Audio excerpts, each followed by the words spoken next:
Hoy tenemos un invitado especial en el canal. No solo es economista, nacido en Bolivia y con una maestría en administración de empresas, sino que también es columnista en el Panam Post.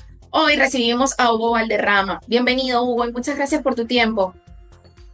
¿Qué tal, Milagros? Perdón, Oriana, ¿cómo estás? Buenas tardes.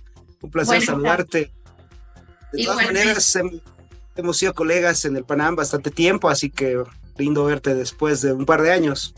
Así es, así es. Un placer tenerte por acá en nuestro canal de YouTube. Bueno, Hugo, mira, a mí me gustaría hacer una breve introducción de lo que está pasando en Bolivia. Muchas cosas están pasando, pero me gustaría poner las ideas en orden, ¿no? Para irlas abordando desde tu experiencia.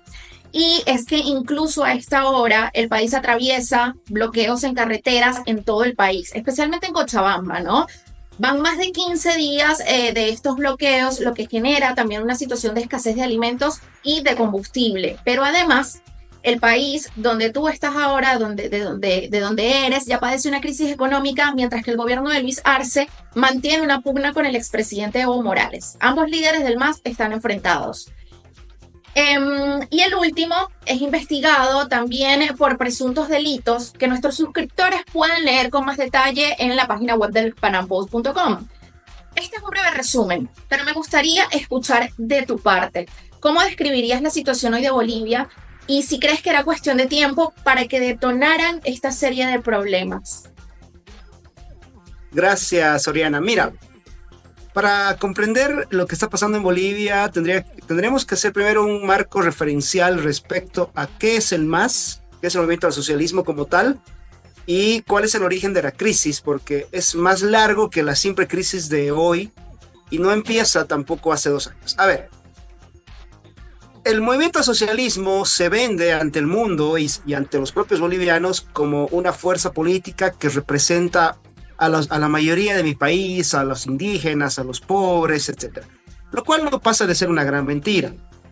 Primero que el movimiento al socialismo no es una fuerza política, es básicamente una organización delictiva, pero que ni siquiera es una organización delictiva boliviana, es una organización delictiva que pertenece a una franquicia internacional llamada socialismo del siglo XXI. Que dicho sea de paso, Bolivia fue uno de los primeros países en los cuales Hugo Chávez triunfó. A ver, lo que hizo Chávez, el dictador de tu país, hace 25 años atrás, fue entregarle toda la riqueza petrolera, toda la renta petrolera a Fidel Castro, y juntos expandieron esta sombra negra por toda América, y uno de los primeros países que cayó fue el mío. No, porque en el mío lograron hacer tres cosas: tumbar a un presidente democráticamente elegido, instaurar un gobierno débil al que le lograron manipular y establecer una reforma constituyente del 2005, y finalmente poner a Evo Morales en el poder el 2006. Entonces, esta gente no responde a intereses bolivianos, ni siquiera a intereses democráticos, ni nada. Responde a intereses dictatoriales de esta franquicia criminal llamada socialismo del siglo XXI, que tiene su jefatura internacional en La Habana, Cuba. Exactamente lo mismo que el chavismo en Venezuela, lo mismo que podemos hablar de Nicaragua, etcétera. Son proyectos transnacionales que se imponen en nuestros países y que nos básicamente quitan la libertad. ¿Qué es lo que pasa con Bolivia? A partir del año 2006 empiezan tres fenómenos importantes. Hay un cambio de la constitución, se lleva un proceso constituyente con asesoría y dinero de Hugo Chávez, por si acaso, para intentar jugar a la figura de la reelección indefinida, algo que es muy de manual de esta gente. La segunda cosa es que se empieza un programa de gasto público excesivo, el más alto en las últimas 8 décadas.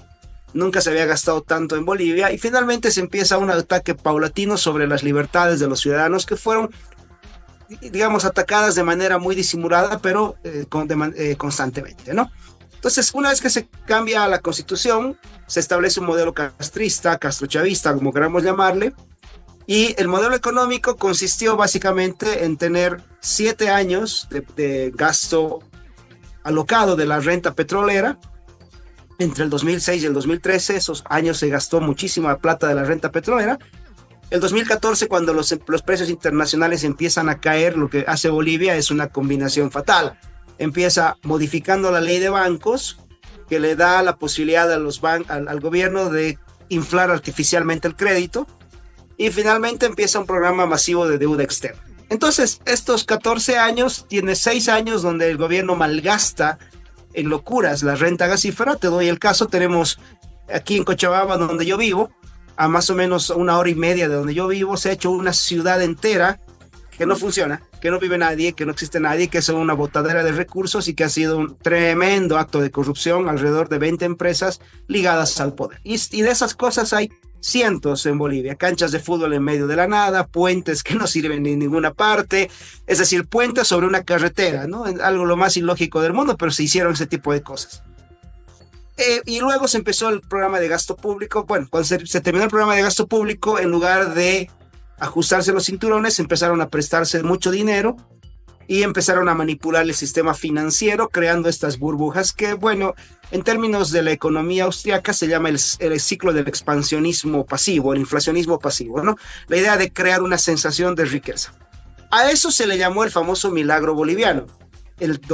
A partir del 2010 se habló de este milagro, que yo fui uno de los primeros que criticó esta teoría, inclusive en el Panam, y recuerdo que alguna vez en alguna de mis columnas mucha gente me decía que yo estaba cegado por una cuestión ideológica, que está bien no estar de acuerdo con el socialismo, pero no se podía negar los éxitos económicos de Morales en la propia página de Facebook del Panam. Bueno, resulta de que el tiempo me dio la razón. Esto se veía venir. Hoy no tenemos dólares. Hoy estamos con una inflación sumamente alta, los precios subiendo cada día prácticamente. Como no tenemos dólares y encima no tenemos capacidad exportadora, dependemos además de nuestros carburantes líquidos, me refiero a diésel y gasolina, deben ser importados. Y no hay dólares, entonces no podemos pagar los tremendos problemas de combustible que tenemos. Y esto lleva ya hace 2 años. Son exactamente 2 años que empezó la crisis de combustible en mi país y van a ser 2 años que empezó la crisis del dólar. Y ahora empeora, ¿no? Claro, ahora empeora. Entonces, ahora está la cosa muy complicada, ¿no? De hecho, los bolivianos no podemos usar ni los dólares que tenemos en nuestro propio sistema financiero. A ver, te doy un caso. Si yo voy de viaje a Buenos Aires, no puedo usar mis dólares que están en mi tarjeta de crédito, por ejemplo, para hacer compras en Buenos Aires. Tengo restricciones y puedo meterme en problemas, no puedo hacer nada. O sea, los bolivianos hemos ido quedando cada vez más atrapados en este sistema empobrecedor. Tú eres venezolana y me imagino que lo que te estoy diciendo simplemente es un déjà vu a todo lo que te ha tocado. Bueno, muy familiar. Sí. Sí, bueno, en realidad nos toca compartir desgracias en América Latina hace unos años atrás.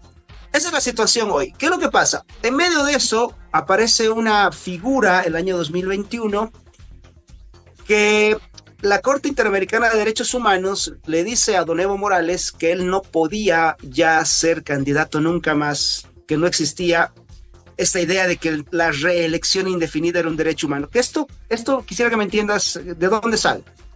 El año 2016 hay un referéndum donde Evo Morales nos pide a los bolivianos que se le habilite mediante una pregunta o una consulta popular una nueva candidatura, la quinta en este caso. Bueno, perdió la candidatura y en lugar de aceptar que había perdido este referéndum, le ordena, fíjate lo dictatorial del asunto, ¿no? Le ordena al Tribunal Constitucional que encuentre la manera de habilitar. De entradita, tú sabes que estás hablando frente a un tipo que no quiere dejar el poder, porque el Tribunal Constitucional no puede responder a los caprichos del Poder Ejecutivo. Son poderes distintos, pero la separación de poderes, la institucionalidad, se la pasaron por donde no les llega el sol. Sí. El Tribunal Constitucional, sometido a Evo, le dice que sí, era su derecho humano ser reelegido indefinidamente. Entonces, con esa figura vamos a la elección del 2019, pasa todo lo que pasa, fraude de por medio, su renuncia posterior después de 21 días de resistencia en las calles de la ciudadanía de Bolivia. Y una vez que vuelve el MAS al poder en la elección del 2020 con Arce Catacora, él pensó, en primer lugar, que Arce Catacora iba a ser su delfín, iba a ser su títere, pero Arce Catacora empezó a tener sus propios proyectos personales, ¿no? Él dijo, bueno, aquí mando yo. Y lo que acabó de romper la situación al interior del MAS fue la llegada de digamos, la respuesta que dio la Corte Interamericana de Derechos Humanos, donde le decía que la interpretación que había hecho el Tribunal Constitucional de Bolivia sobre el derecho humano era absurda y que no existía el derecho humano a la reelección indefinida. Entonces, a partir de ahí se quiebra toda la situación y empiezan una serie de conflictos donde Evo Morales en su desesperación y Arce Catacora en su propia ambición personal, se dan episodios como que Evo Morales quería sacarle ministros del poder a Arce Catacora. Él no se lo aceptó y este quiebre se fue dando cada vez con mayor medida, se fue partiendo cada vez más y hoy hemos llegado al punto donde este quiebre ya no se está resolviendo tan solo en disputas verbales y políticas y en las asambleas. Literalmente se ha llegado a los tiros, ¿no? Evo Morales denuncia haber sido atacado el día domingo por un grupo de élite que le metieron más de 20 disparos a sus 2 vehículos. Y Arce Catacora, a través de su ministro, Eduardo del Castillo, lo que dice es que Evo Morales burló un control de la policía y que él es el que empezó a disparar a al cuerpo policial, además atropellando y rompiéndole la pierna a un efectivo de la policía, y en función de eso es que hay este intercambio de disparos. Bueno, en esencia, la violencia ha ido creciendo al punto de que ahora el MAS está resolviendo sus disputas en la calle en base a disparos. Y ese es el punto en el que hemos llegado. Además, es un detalle, ¿no? Ya los casos el tema de estrupo y pederasta y todo lo demás que tiene a Evo atrapado son cada vez mayores, se descubre cada vez más niñas, porque son niñas, 14, 15 años, que han sido embarazadas por Evo Morales, en muchos casos abandonadas luego a su suerte, con la niña junto con un bebé sin haber recibido nunca la ayuda del expresidente, incluso siendo el presidente del país. Y bueno, esto lo viene acorralando. Y él, cuando se dan estos casos, lo que él hace es lo que siempre ha hecho en Bolivia, sacar a sus huestes violentas a bloquear caminos, particularmente del departamento donde yo vivo, en Cochabamba, que es el centro de Bolivia, y nos bloquea tanto la salida al oriente de Bolivia como al occidente del país. Y eso es lo que estamos viviendo hace 15 días. Perdón por lo largo, Oriana. Disculpa, ahora sí. Me quiero detener un momento en esto que mencionas de cómo el enfrentamiento interno del MAS se trasladó a las calles con este episodio que denunció Evo Morales y que desmiente el gobierno de Luis Arce sobre la balacera a sus 2 vehículos.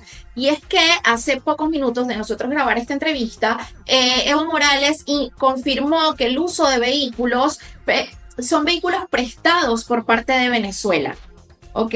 Lo informó el propio Evo Morales, justo lo estoy leyendo en el portal El Deber, y asegura que este préstamo de vehículos de parte de Venezuela se hizo con el conocimiento del presidente Luis Arce. Entonces, es todo muy sospechoso, todo muy ambiguo y parece que van y vienen, ¿no? En las versiones. ¿Qué opinas de que Evo Morales diga que los vehículos fueron prestados por el régimen? Si fue por Venezuela, posiblemente sea por el régimen de Nicolás Maduro. Mira, Oriana, no me extraña.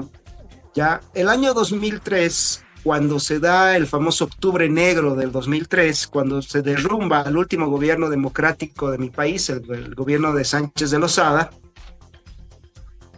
se vendió ante Bolivia y ante el mundo eso como un suceso de un grupo de bolivianos defendiendo los recursos naturales, concretamente el gas, para que nunca no se venda gas a Estados Unidos. Entonces, esa era la idea. Bueno, en realidad lo que sucedió fue lo siguiente. Uno, que en ese instante Chávez tenía un interés gasífero y que era pues excluyente con Bolivia, es decir, no podía permitirse Chávez que Bolivia empiece a exportar gas a los Estados Unidos. ¿Y quién le servía para tumbar el proyecto de exportación del gas boliviano a los Estados Unidos? Era básicamente Evo Morales. Es decir, quien financia todo el proceso subversivo del año 2003 es plata de Hugo Chávez, que además no solo financia Evo Morales. A ver, la plata de Venezuela se filtra a 600 combatientes del ELN en Bolivia y 35 a 40 operadores de las FARC. ¿Cuál era el trabajo de los operadores de las FARC? Básicamente entrenamiento ideológico y reclutamiento de soldados. Pero también participa el EGTK del Perú por la frontera Perú-Boliviana, y donde suceden los hechos, además la frontera es súper cerca. Estás hablando de que los hechos del Alto de la Paz del 2003 suceden a 1 hora y media de la frontera con Perú, y del otro lado de la frontera tienes uno de los focos fuertes de Sendero Luminoso. Es decir, era muy fácil que los senderistas ingresen a Bolivia, además por el arquetipo físico de mis compatriotas del altiplano boliviano, básicamente no había diferencia. Tú no sabes quién es del sur del Perú y quién es del altiplano boliviano. Bueno, esta gente es la que hace toda esta operación. Son ellos los que disparan a los policías, son ellos los que disparan a los militares, disparan además con armamento de grueso calibre, etcétera, y logran tumbar a todo este proceso, rompen el proceso democrático en mi país, y esto además lo festeja Chávez. O sea, festeja Chávez que esto había sucedido. Uno de los primeros en festejar esto es Chávez, ¿no? Y además cuando sube Evo Morales al poder el año 2006, es la guardia presidencial del gobierno de Bolivia, la que se conforma por puro militares venezolanos, el primer día que Evo Morales gobierna. Vamos a ponerlo en claro. Militares chavistas, no vamos a ponerlo militares venezolanos, militares régimen chavista. Entonces no me parece extraño, la relación entre Evo Morales y Hugo Chávez y el régimen posterior ha sido muy cercana, porque hay otro detalle, Oriana, ambos sistemas tienen un jefe en común, es el sistema de Cuba. Entonces esta gente obviamente, y lo vuelvo a decir, no son ni bolivianos ni venezolanos. Los intereses que representan son intereses de la dictadura cubana, que obviamente ha visto en Venezuela la posibilidad de acceder a toda la riqueza que tenía tu país y al mío también, ¿no? Entonces somos naciones tomadas y Evo Morales, Nicolás Maduro no son nada más que funcionarios de esa franquicia llamada socialismo del siglo XXI, o sea que no me parece extraño, absolutamente para nada, que esté acá, pero están hace 20 años. Es más, en una de las investigaciones recientes que ha salido, se ha descubierto que parte de la red de tráfico de que tenía Evo Morales estaba conformado por diplomáticos cubanos. Entonces, bueno, esto es así. O sea, son una estructura criminal transnacional mucho más grande que nuestros propios países, querida Oriana. Ya. Ahora sí quiero que hablemos un poco de estas acusaciones. Tú has escrito sobre eso justamente en una columna del Panam Post y mencionabas el grupo Generación Evo, creado cuando el exmandatario todavía estaba en la presidencia y donde habría tenido acceso a chicas muy jóvenes, dando lugar a estas acusaciones que, por cierto, el expresidente se negó a asistir recientemente a una de las audiencias. Y un grupo de activistas, Mujeres Creando, su nombre, ofreció protección a la joven que habría quedado embarazada, repito, muy joven, por el expresidente. ¿Qué piensas tú de todo este caso que se da alrededor de Evo Morales? Para quienes nos ven y quizás no saben qué es lo que está pasando con el expresidente en este sentido. A ver, hay un detalle, Oriana. Evo siempre ha presumido, ha hecho público su afición por las muchachas jovencitas, siempre. No es algo que él lo haya ocultado, es más, él lo presumía. Te voy a dar 3 episodios que... Fíjate que si hubiera sido de otra persona, tendrías a toda la prensa del establishment encima de este tipo. Sí. El primer episodio se da cuando él estaba todavía de presidente y él dice, en el segundo o tercer mandato, le preguntan qué va a hacer después de la vida política. Y él dice, bueno, yo me voy a retirar de la vida política y me voy a ir a vivir al Chapare, que es acá en Cochabamba, una provincia de acá de Cochabamba, donde se siembra coca, y dice... Me voy a ir al Chapare, voy a tener mis tierras, mi chaco para hacer agricultura y me voy a llevar una quinceañera. El tipo esa vez ya tenía cerca de 50 años.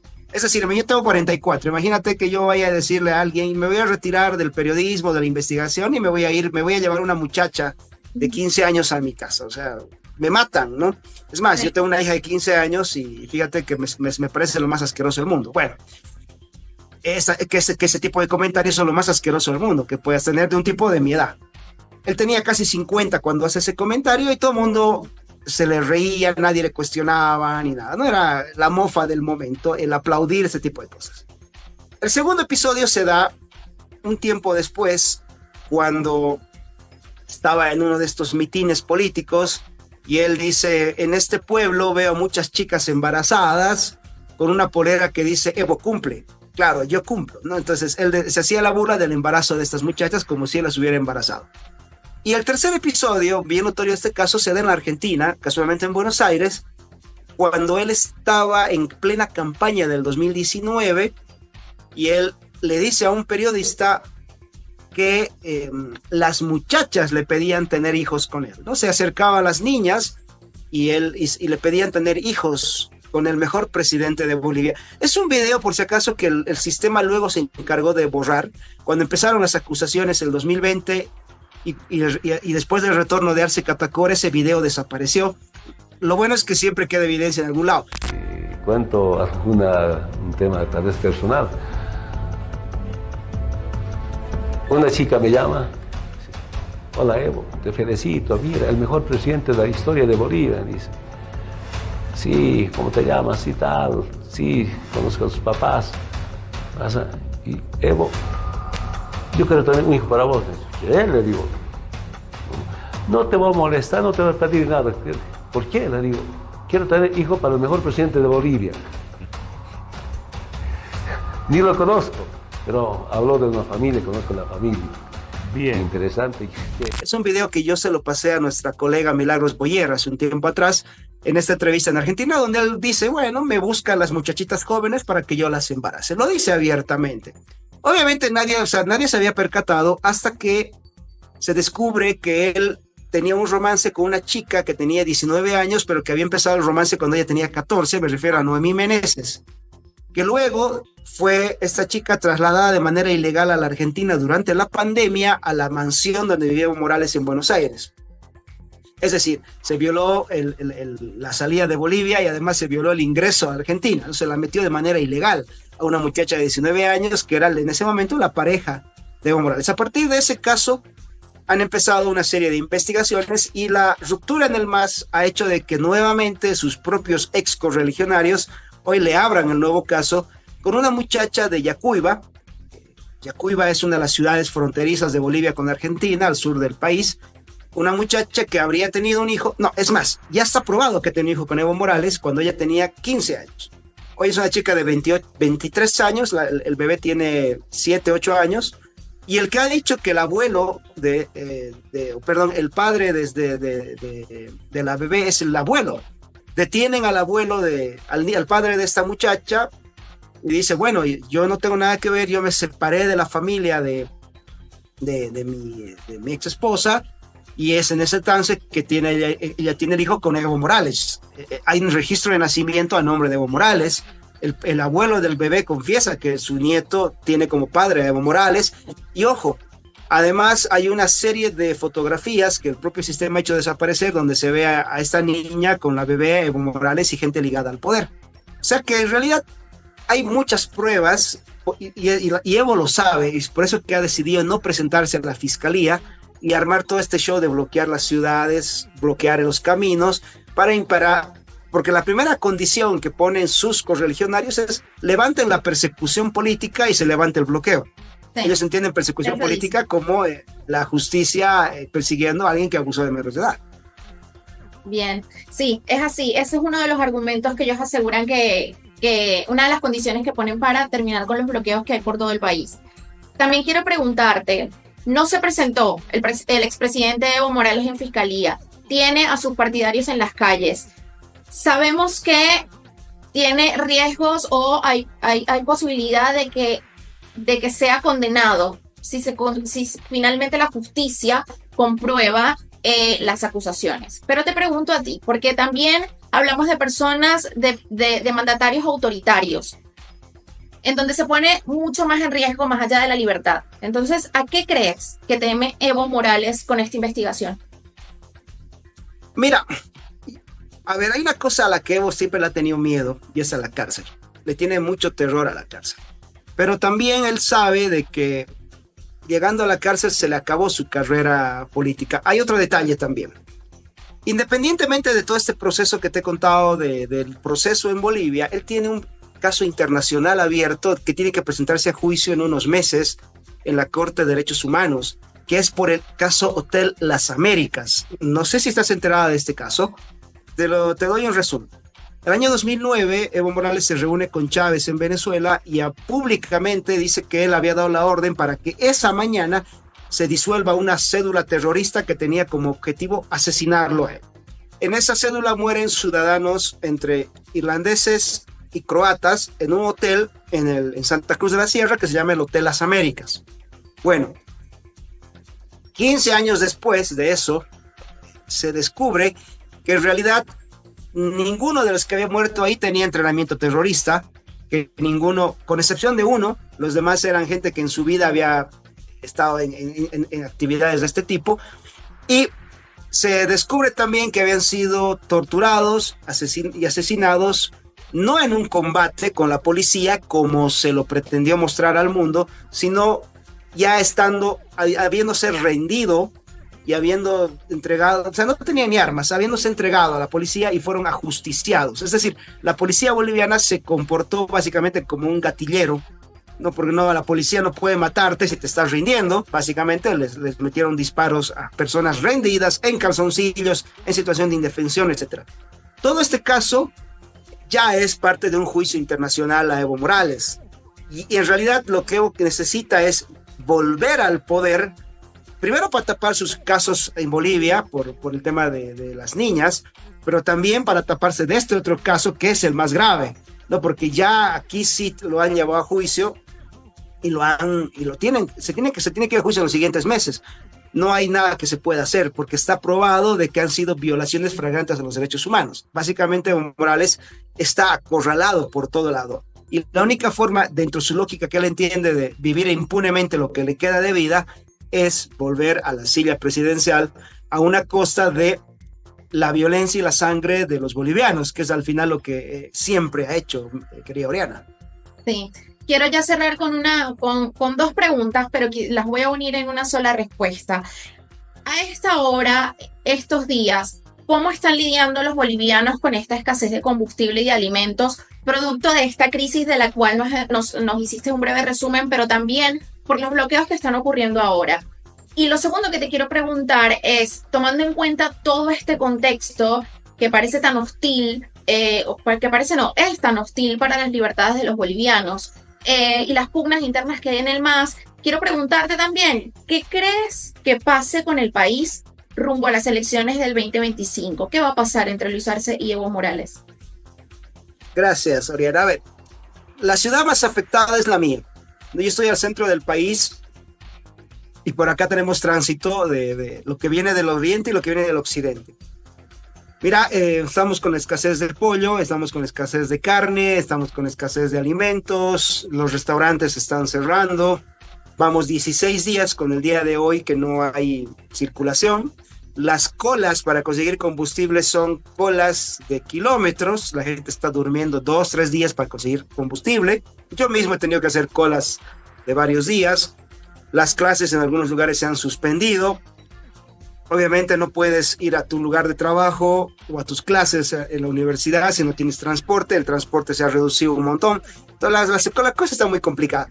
La propia ciudadanía está reclamando una acción más efectiva de las instituciones del orden en los desbloqueos, pero no se ha dado. No se ha dado un enfrentamiento donde un policía casi pierde el pie. No sé si has podido ver las imágenes. Eso sí. Ha sido acá en Cochabamba. Sí. En la salida de Cochabamba hacia la ciudad de Oruro, en el altiplano de Cochabamba, pero no hay una acción efectiva, ¿no? Y además la policía va a enfrentar con gases lacrimógenos y equipo antimotín, lo que básicamente son guerrillas. Ya no tienes al frente a gente que esté protestando, tienes francotiradores, gente armada con explosivos, cazabobos, es decir, tienes gente que está en declaración de guerra. La situación está muy complicada, Oriana, y ahí te ligo la segunda pregunta. Te voy a dar mi hipótesis, que es compartida por algunos juristas. Sospechamos de que Arce Catacora no quiere elecciones. No quiere elecciones. Entonces, ¿en función de qué viene esto? Ha habido un autogolpe de Estado que ha sido muy cómico hace unos meses atrás. Sí, minutos. Fue una cosa muy, muy chistosa. Es más, yo creo que en este proceso que estamos viviendo hoy hay más violencia que en el golpe. Te doy un caso. Yo conversaba ese día del supuesto golpe con nuestro amigo Agustín Laje y le decía que a 2 cuadras de donde se estaba llevando a cabo el golpe de Estado nadie se enteraba de nada. Es decir, todo el mundo seguía haciendo su vida. Fue una puesta en escena, ¿no? Pero ¿a qué apunta todo esto, Oriana? Uno, que el golpe de Estado o ese intento de golpe le ha permitido a Arce Catacora, por ejemplo, deshacerse de algunos activistas de derechos humanos, etcétera, sobre texto de intentar este golpe, pero también ha servido para generar un clima de inestabilidad y este clima generado por Evo le es muy favorable. Uno, para no enfrentar la crisis económica, para echarle la culpa del problema de los combustibles, de los dólares, de la falta de alimentos, de la inflación a Evo Morales. Y la segunda cosa es que todo este clima de inestabilidad y violencia le permitiría a Arce Catacora postergar las elecciones de manera indefinida, teniendo en cuenta que él tiene en sus manos ahora a todo el tribunal o a la alta cúpula de la justicia boliviana que juega a su favor. Entonces, apuntamos a que todo este clima, él podría decir que hay un proceso de inestabilidad, un proceso violento e intentar suspender las elecciones para consolidarse él como presidente por un tiempo indefinido. Las elecciones tendrían que ser en 9 meses, estamos hablando de julio del próximo año, y mira que no se sabe nada de esto que pueda suceder. Realmente es muy negro el panorama. Mi teoría es de que Arce Catacora está buscando el escenario para suspender las elecciones de manera indefinida con el apoyo del tribunal o de la alta cúpula de la justicia boliviana y apoyado también en estos climas de inestabilidad que se está viviendo en el país. La oposición, ni me preguntan, no tenemos oposición, básicamente, nadie sabe dónde están estos meses, no dicen nada, etcétera. Bien, en una palabra, ¿cómo definirías el sistema político actual de Bolivia? No, es un sistema dictatorial, eso es, no hay más. Sí, claro que sí, es una dictadura. Presos políticos, 12.000 bolivianos exiliados, gente que está presa por haberse defendido. Mira, yo tengo 5 amigos de la Resistencia Juvenil Cochala, que son amigos míos, algunos de infancia inclusive, que están presos por haber defendido la ciudad del 2019 usando explosivos, ni siquiera armamento, explosivos, cohetes. Y en cambio tienes libre a gente del movimiento al socialismo que disparaba abiertamente contra los bolivianos, armas de fuego. Es decir, la justicia no se mide de igual manera. Hay gente que está condenada a 8, 9, 10, 12 años de cárcel. Yanine Áñez va por no sé cuántos juicios, va presa hace 3 años. Y entonces ves este sistema autoritario, este sistema dictatorial, y es básicamente una copia de lo que se está viviendo en Venezuela o lo que llevan viviendo los cubanos hace 60 años, querida Oriana, o más de 60 años. Muchas gracias por acompañarnos, Hugo. Siempre es valioso escuchar tu punto de vista y, bueno, difundirla como lo venimos haciendo en el Panam Post.